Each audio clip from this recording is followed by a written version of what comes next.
সুপ্রিয় দর্শক, আসসালামু আলাইকুম। বাস রিভিউর এই পর্যায়ে আমি আজকে আপনাদের কাছে রিভিউ দিব, সেটি হচ্ছে স্টারলাইন পরিবহনের, অর্থাৎ যেটি ঢাকা টু ফেনী রুটের কিং বলা যায়। তো টিকিট হচ্ছে নন এসি 360 টাকা আর এসি হচ্ছে 410 টাকা করে। তো আমি চেষ্টা করেছিলাম এসি বাসটি ধরার জন্য, কিন্তু কাউন্টার থেকে এটি সিউরিটি দিতে পারছে না যে বাসটি অরিজিনালি মার্সিডিজ বেঞ্জ আসবে নাকি হচ্ছে হিনোয়াকে ওয়ানজে এসি আসবে, যার জন্য আমি হচ্ছে নন এসি বেছে নিলাম। তো আপনারা চাইলে স্টারলাইনের যে কোনো কাউন্টার থেকে আপনারা টিকিটগুলো বুকিং দিতে পারবেন। আর স্টারলাইনের টিকিটগুলো সবগুলো হচ্ছে অনলাইন সিস্টেম, তো সেখানে ফাঁকিবাজির কোনো সিস্টেম নাই। আরেকটি কথা জানিয়ে রাখি, টিটিপাড়া থেকে কিন্তু প্রতি 5 থেকে 10 মিনিট অন্তর অন্তর বাস কিন্তু ছেড়ে যায়। আপনারা আরেকটি বিষয় জানেন, ঢাকা টু ফেনী রুটের সবগুলো বাসই হচ্ছে হিনোয়াকে ওয়ানজে অথবা হচ্ছে মিৎসুবিশি ফুসু, অর্থাৎ তাদের বহরে ঢাকা টু ফেনী রুটে কখনোই অশোক লেল্যান্ড কিংবা হচ্ছে ভারতীয় টাটা সিরিজ এগুলো যুক্ত করে না। এই দিকটা হচ্ছে স্টারলাইনের সবচেয়ে ভালো দিক। তো বাস ছিল আমাদের 10:35, কিন্তু সেটি কাঁচপুর এসে পৌঁছায় হচ্ছে 11:25। তো আমি দেখেন কাঁচপুরের বাসটিতে উঠে গেলাম। আর যেহেতু আমি ট্রাভেল ভিডিও করি, অতএব আমার সিটটি হচ্ছে A2। তো দেখতে পাচ্ছেন আমার সামনে কিন্তু একটা হানিফ চলে গেল। তো মোটামুটি ড্রাইভার সাহেব ভালোই স্পিডে গাড়িটি টানতেছে। আর বাসটি হচ্ছে মূলত মিৎসুবিশি ফুসো। আরেকটি বিষয় জানিয়ে রাখি, এটি হিনোয়াকে ওয়ানজে না হয়ে মিৎসুবিশি ফুসো হওয়াতে আমি খুশি হয়েছি, কেননা আমি অনেক হিনোয়াকে ওয়ানজেতে উঠেছি, কিন্তু হচ্ছে মিৎসুবিশি ফুসোতে খুব একটা ওঠা হয়নি। তো আজকে ফুসোতে উঠলাম, এমনকি উঠে দেখলাম যে ফুসোর স্পিডটা। আর ইঞ্জিনের গর্জনের কথা যদি বলেন, তাহলে অবশ্যই সেটি হবে হিনোয়াকে ওয়ানজের ইঞ্জিনের সাউন্ডই সবচেয়ে সুন্দর ও আকর্ষণীয়। তো আপনারা আরেকটি বিষয় জানেন যে স্টারলাইনের যে যাত্রা বিরতি সেটি দেওয়া হয় হচ্ছে কুমিল্লার জমজম রিসোর্টে। তো যাই হোক, আমাদের এই পর্যায়ে আমরা কিন্তু ধীরে ধীরে এগোচ্ছি। আর সামনে যেটি দেখতে পাচ্ছেন সেটি হচ্ছে পরিবহন সম্রাট হানিফ। সেটি কিন্তু দিব্যি ছুটেই চলেছে, অর্থাৎ এটি দ্বারা প্রমাণিত হয় যে হানিফ আসলে পরিবহন জগতের রাজা বা সম্রাট। তো যাই হোক, আমি আজকে আপনাদের কাছে যে বিষয়টি রিভিউ দিচ্ছি সেটি হচ্ছে স্টারলাইন। তো দেখতে পাচ্ছেন ফ্রন্ট গ্লাসটি কিন্তু যথেষ্ট সুন্দর। আর আপনারা সবাই জানেন যে ডাবল গ্লাস থেকে কিন্তু সিঙ্গেল গ্লাসগুলাই সুন্দর হয়। আর স্টারলাইনের সিটগুলোর প্রত্যেকটির পিছনে কিন্তু তাদের যে কোম্পানির বিস্কুট বা চিপস এদের সৌজন্য লেখা থাকে। তো চলুন কথা না বাড়িয়ে আমরা মূল ভিডিওর বিভিন্ন অংশগুলোতে চলে যাই।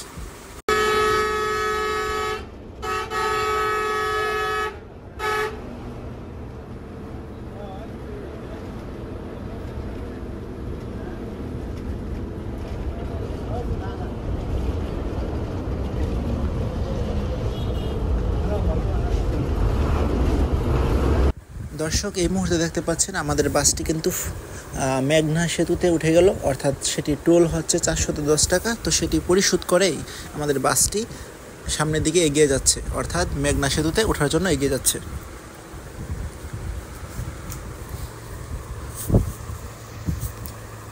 তো এবারেও স্পিড হচ্ছে এভারেজই বলা যায়।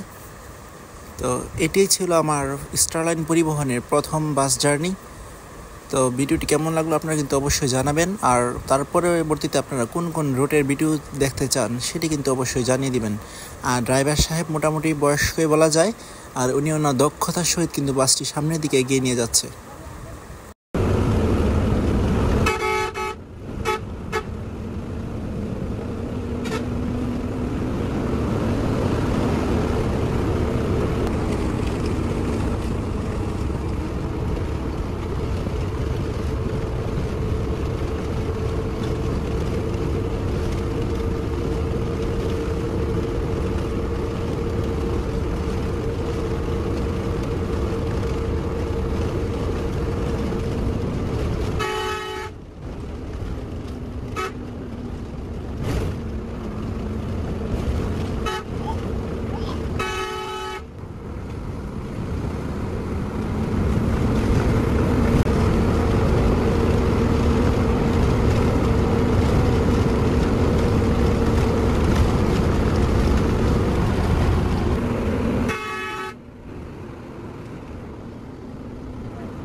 এই পর্যায়ে আমরা কিন্তু একটি সৌদিয়া সিল্কি বাস দেখলাম, সেটি হচ্ছে সামনের দিকে কিন্তু এই জোর কদমে এগিয়ে যাচ্ছে। তো ইনশাল্লাহ একদিন এই সৌদিয়া সিল্কি বাসেরও রিভিউ আপনারা পেয়ে যাবেন। সেই পর্যন্ত আপনারা অবশ্যই চ্যানেলের সাথে থাকবেন, এমনকি আপনাদের মূল্যবান যে মতামত সেটি কিন্তু অবশ্যই কমেন্টে জানাতে ভুলবেন না।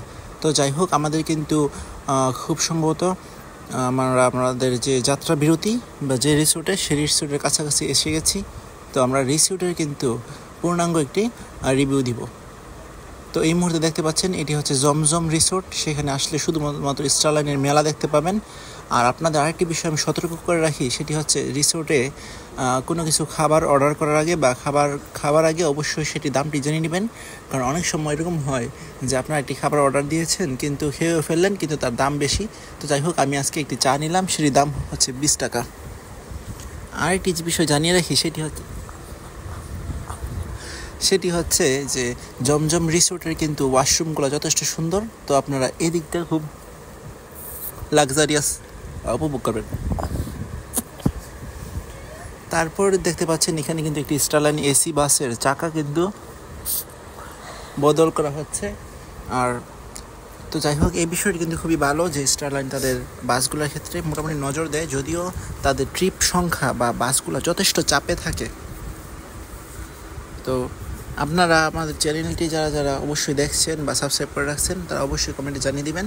আরেকটি বিষয় জানিয়ে রাখি, আপনাদের বাসটির সামনে কিন্তু দেওয়া রয়েছে হিনোর লোগো, কিন্তু এটি আসলে জাপানি মিৎসুবিশি ফুসো। আর হুইলের ক্ষেত্রে দেখতে পাচ্ছেন, দেখেন এই যে ফুসোর কিন্তু লোগো দেওয়া আছে। আর এটি এত পরিমাণে গরম যে আপনারা আসলে কল্পনা করতে পারবেন না যে বাসের রিমগুলো আসলে এতটাই গরম হয়ে ওঠে। অর্থাৎ যদি একটি ডিম ভেজে দেওয়া হয় তাহলে কিন্তু ডিমটি সাথে সাথে বাজি হয়ে যাবে, এরকম গরম। তো যাই হোক, আমি কিন্তু আপনাদের ব্যাক সাইডটি দেখাচ্ছি, সেটি দেখেন লাইটটিও কিন্তু সুন্দর রয়েছে। আর স্টারলাইনের এই ব্যাপারে কিছু বলার অপেক্ষা রাখে না। তো মোটামুটি আপনারা সবাই জানেন যে স্টারলাইনের আগে পেইন্ট ছিল হচ্ছে হলুদ, কিন্তু হলুদটি পাল্টে বর্তমানে করা হয়েছে হচ্ছে লাল আর সাদা বা কালোর একটি মিশ্রণ, যেটি কিন্তু যথেষ্ট আকর্ষণীয় বা টাইগার পেইন্ট হিসেবে অনেকটা বলা যেতে পারে।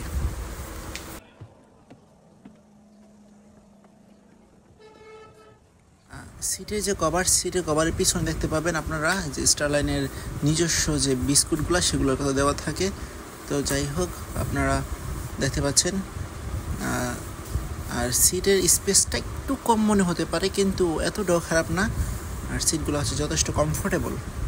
তো যাই হোক, আপনাদের বাস কিন্তু এই পর্যায়ে কিন্তু ছেড়ে যাচ্ছে ফেনীর উদ্দেশ্যে।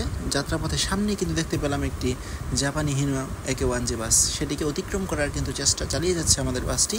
তো মনে হয় না যে সেটি বেপরোয়া গতিতে কোনো ওটি দিতে পারবে। আরেকটি বিষয় জানিয়ে রাখি, সেটি হচ্ছে বাসের যে গতি অ্যাভারেজ হয়েছে 90 থেকে 100 হয়েছে। অর্থাৎ যখন যেটা প্রয়োজন সে অনুযায়ী কিন্তু ড্রাইভার গতিগুলোকে উনি নিজেই কন্ট্রোল করেছে।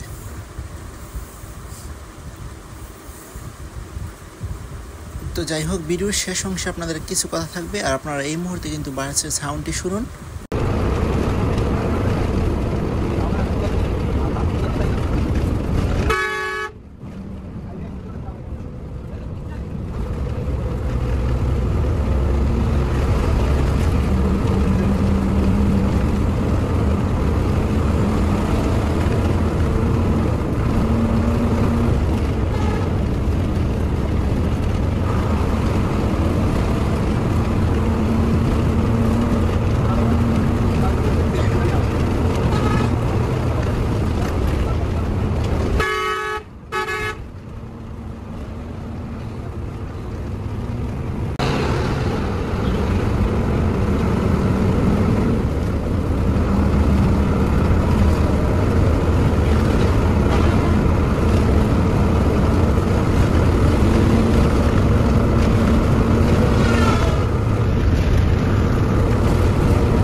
পর্যায়ে কিন্তু আমরা ফেনী মহিপাল চলে আসলাম। আর আমরা কিন্তু এই মুহূর্তে অবস্থান করতেছি ফেনীর যে স্টারলাইনের মেইন কাউন্টার, সেই মেইন কাউন্টারে। আর সেখানে দেখতে পাচ্ছেন যে হাজারো রকমের বাস কিন্তু রয়েছে।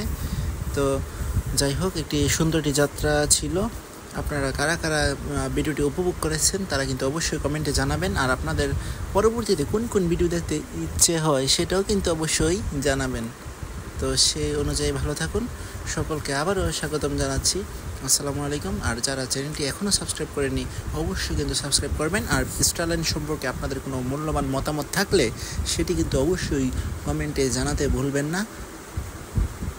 তো ফেনীর মহিপাল থেকে সকলকে শুভেচ্ছা। আসসালামু আলাইকুম। চ্যানেলের সাথে থাকুন আর আপনাদের মূল্যবান মতামতটি অবশ্যই কমেন্টে জানাতে ভুলবেন না।